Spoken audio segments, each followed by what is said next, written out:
La famille. Certains la détestent, certains en aimeraient une. Ils aspirent à la sécurité, à l'amour, à l'épanouissement. La preuve, malgré tout ce qu'on dit, beaucoup encore se marient et ont des enfants.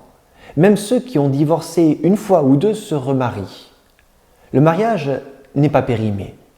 La famille survit. Il y a plusieurs types de familles.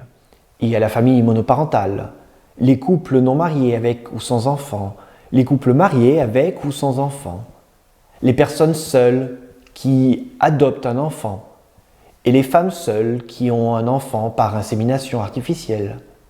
Des situations inimaginables il y a quelques années sont non seulement possibles, mais bien réelles aujourd'hui. À la base, Dieu a fait du mariage le fondement de la famille. Dieu créa les êtres humains à sa propre ressemblance. Il les créa hommes et femmes. Ils se complètent l'un et l'autre.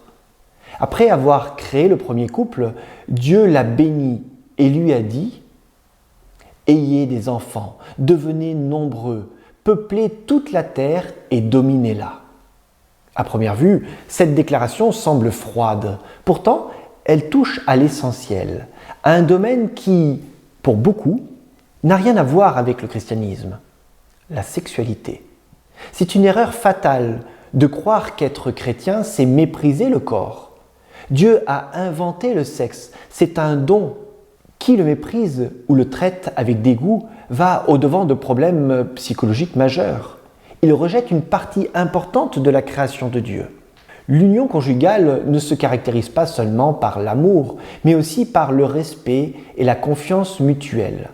Le « oui » dit au moment du mariage civil ou religieux est un engagement profond.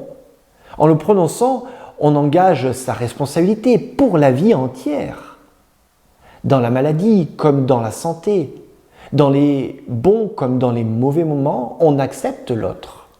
C'est un engagement redoutable. Par nous-mêmes, avec notre faiblesse, il est peu probable que nous nous y tenions. Car dans une vie de couple, il y a toujours des tensions et des conflits. Mais nous ne sommes pas seuls. Dieu, qui a inventé le mariage, veut qu'il dure. Il est prêt à nous aider dans tous nos problèmes. Nous pouvons nous tourner vers lui, en priant avec notre conjoint ou avec des amis. Il suffit parfois de formuler nos difficultés pour les atténuer ou les résoudre. C'est pourquoi il ne faut pas hésiter à consulter un conseiller conjugal.